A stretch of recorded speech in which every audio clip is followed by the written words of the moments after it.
Ең алғашқы ошибка ол индикаторларға үлкен мән беру. Индикаторлардың барлығы жұмыс жасамайды деп жатқан жоқпын.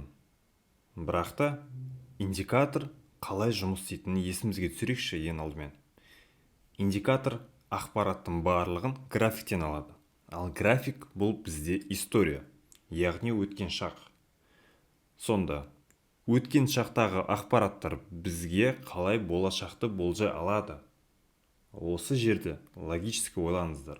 Я в какие-то моменты ол болжай алады. Но сіз ценообразование қалай жұмыс жасайтынын білмесеңіз, сіз индикаторды дұрыс қолдана алмайсыз. И технический анализді де дұрыс қолдана алмайсыз. Поэтому индикаторға біз үлкен мән бермеуге тырысамыз. В целом, smart money, яғни умный капиталды қалай жұмыс жасайтынын білсеңіз, price action мен бірге сізге индикаторның ешқайсысын қолданудың керегі жоқ. Алғаш кезінде мен де индикаторларды іздеген болатынмын трейдингті енді бастап жатқан кезде. Бірақ та ешқайсысы маған керекті результат көрсете алған жоқ. Бұған бір жауап.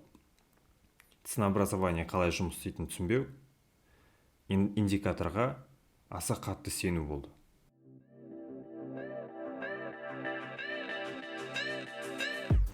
Екінші ошибка ол үлкен риск. Егер де сізде риск менеджмент бойынша риск 1% болса да, бірақ та егер де сіздің сделкаңыз ашық тұрған кезде оның стоп-лоссы take profit болса да, уайымдасаңыз, уайым келсе, ой келсе, және де мысалы мен ұйқыға бара жатқан кезде қайтадан есіңізге түсіп, ұйқыға кедергі жасап жатса, қайтадан уайымдасаңыз, значит, сізге 1% рисктің өзі, немесе қазіргі қолданып жатқан рисктің сол сделкада сізге үлкен болып тұр. Получается, сізге нужно снизить риски. Рискті азайту керек. До тех пор, пока ол риск сізге ешқандай уайым мен ой келмейтіндей қылып.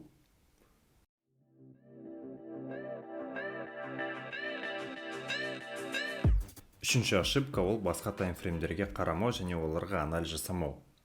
Мысалмен айтқан кезде біз 15 минуттық таймфреймде биткоин USDT фьючерста біз нисходящий движениені көріп тұрмыз. Баға өте агрессивно құлап жатыр, трендово құлап жатыр, сіздердің стоптарыңыз снимать етіп құлап бара жатыр. Неге өйтіп айтты десеңіздер, потому что мына жерде біз не көріп тұрмыз? Біз мына жерде сіздер трендовый линия сызып алуларыңыз мүмкін в целом. Дұрыс па? Мынаны басқа цветке қоя салайын быстренько. Осы жерде сіздер трендовый линия сызып алуларыңыз мүмкін, и осы моментте сіздер стоп-лосс тастау мүмкін еді. Егер де сіздер лонг ашсаңыздар да, шорт ашсаңыздар да, сіздер мына движение мен мына движение сіздердің стоптарыңызды алып кетті 100%. Далее мына движение дәл сондай. Егер де сіздердің лонг шорт позицияларыңыз трендовый движение бойынша жасалған болса, осы движениялар сіздердің стоптарыңызды алып кетуші еді. Именно поэтому біз ценообразованияны, price action'ды және умный капитал қалай жұмыс істейтінін, яғни smart money'ді үйренуіміз керекпіз. Енді жалпы айтқан кезде біз нисходящий движение көріп тұрмыз 15 минуттық таймфреймнің ішінде. Мен осыны былай отметка жасай салайын и кішкене үлкенірек көрсетіп. Далее давайте біз 2 сағаттық таймфреймге көшейік и біз не көріп тұрғанымыз қарайық. Яғни баға агрессивно құлап жатыр, бірақ та біз общий картина бойынша не көріп тұрмыз? Общий картина бойынша біз восходящий движение көріп тұрмыз. Яғни старший таймфреймде пайда болған свинг структура арқылы біз субструктура мен майнер структураларды на образование локальных свингов біз дұрыс анализ жасай аламыз, яғни price action бойынша. Именно поэтому сіздерге маңызды, чтобы сіз басқа таймфреймдерді анализ жасау керек, чтобы общий направленияны және де дұрыс анализ жасау качествосын көбейту және де отработканың барлығын жақсарту үшін сіз обязательно басқа таймфреймдерді анализ жасап, әсіресе сіздерге осындай қарапайым формула, анализді всегда старший таймфреймнен бастап жасаңыздар. Кіші таймфреймге қарай, кіші таймфреймден точка входа іздесеңіздер болады.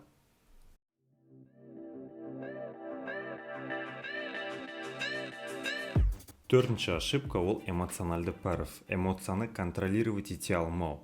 Яғни сіздің сделкаңыз ашық болған кезде баға стоп-лоссқа жетпей жатып, немесе take profitке жетпей жатып, позицияны ерте жауып тастау. Именно осының кесірінен көп трейдерлер эмоциональды слабость көрсетеді. Мысал мен сіздерге дәл осы графикте сетапты көрсетейін. Осы моментте сіздер лонг позиция аштыңыздар деп есептейік. Take profit имбаланстың толтырылуынан көрсетіп қояйық. Баға агрессивно өсті сіз позицияға кіргеннен кейін, бірақ та агрессивно қайтадан құлай бастады. Құлай бастаған кезде сіздің уже ойыңызға келу мүмкін. Позицияны дәл қазір мен жауып тастайын, хотя бы без убытыққа шығайын деген секілді ой келу мүмкін. Бірақ та ладно, мен мықтымын, мен күштімін деп сіздер позицияны ұстап отыруларыңыз мүмкін. Дәл баға дәл осы моментте, мысалы айтқан кезде сіз қорқып позицияңызды жауып тастауға ықтималдығы өте жоғары. Егер де сіз графиктің алдында 10 сағат бойы қарап отырсаңыз, әрине сізде қорқыныш болады. Сіз әр движениені көріп отырсыз. Әр движение көріп бақылап отқан кезде, сіздің ақшаңыз минус болып тұрған кезде, қызыл болып жанып, сізде қорқыныш пайда болады. Дәл осы моментте сіз позицияны жауып тастауыңыз мүмкін. Именно поэтому сделкаңыз ашық тұрған кезде, егер де ол жерде стоп лоссыңыз дұрыс, take profitіңіз дұрыс, және де сделкаңызға сенсеңіз, өзіңіздің торговый системаңызға сенсеңіз, графикке қарамаңыздар. Егер де сіздерге қарау қиын болса, графикке қарамаңыздар. Просто күтіңіздер, либо стоп лосспен немесе take profitпен жабылған. Сіздерге ең дұрыс шешім осы болады. Далее баға не істеген көрейік. Баға агрессивно құлап жатты, бірақ та біз не көріп тұрмыз? Давайте бақылай салайық до конца. Баға өсе бастады.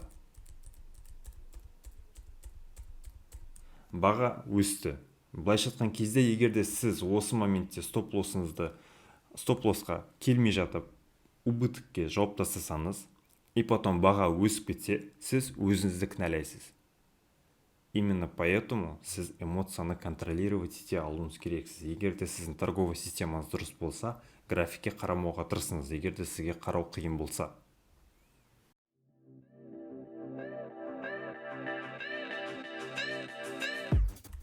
Бесінші ошибка түсініксіз кезең кезде позиция іздеу. Яғни, егер де сіз баға қалай және неге қозғалып жатқан түсінбей жатсаңыздар, позиция іздемеңіздер. Егер де позицияны как-то бір тауып алсаңыздар, скорее всего, ол позицияны сіздің ішіңіздегі жадностың әсерінен пайда болған позиция, сделка яғни. Поэтому ни в коем случае, егер де общий картинаны түсініп тұрмасаңыздар, позицияға кірмеңіздер, өздеріңіз депозиттеріңізді сақтап қалыңыздар. Мысал мен қазіргі ситуация биткоин бойынша последний 2-3 апта бойынша волатильность өте қатты төмендеп кетті. Это скорее всего из-за каких-то новостей. Далее, мысал мен қараңыздар, біз мына жерде не көріп тұрмыз? Низковолатильное движение. Давайте мен сіздерге былай көрсетейін. Низковолатильное движение свечалардың өзіне көрініп тұр. Низковолатильность то же самое. Низковолатильность. Мына движениялар это на фоне новостей, ФРС-ның выступлениесі бойынша. Тоже өте низковолатильность мысалмен. Это из-за новостей, скорее всего. Да, мына свеча бізге новостей екен туралы айтып тұр, как раз таки есіме түсті. Мына движениенің барлығы то же самое. Низковолатильное движение. Мына жер более-менее нормальный болды. Вот көріп тұрғандарыңыздай, егер де сіздерде низковолатильностьте, неге мен сіздерге жалпы ол кезде торговля жасаған дұрыс емес. Яғни волатильность төмен кезде отработка любых торговых стратегий снижается. Низковолатильность кезең жалпы қай кездерде болады? В основном это мысал мен криптовалюта нарығына торговля жасайтын болсаңыздар, суббота, воскресенье күндері, яғни выходной күндері фондовый рынок мен форексный рынок жұмыс жасамайды, яғни общая ликвидность рынков объемы снижается, соответственно, волатильность төмендейді. Ал біз не көріп тұрмыз? Даже в рабочие дни бізде волатильность өте төмен жағдайда болып тұр. Именно поэтому, егер де осындай ситуацияда сіздер позицияға жадно іздеп жатсаңыздар, скорее всего, это ошибка, это убыток болады сіздерге. Просто сохраните депозит и просто учитесь, если вам сейчас сложно торговать.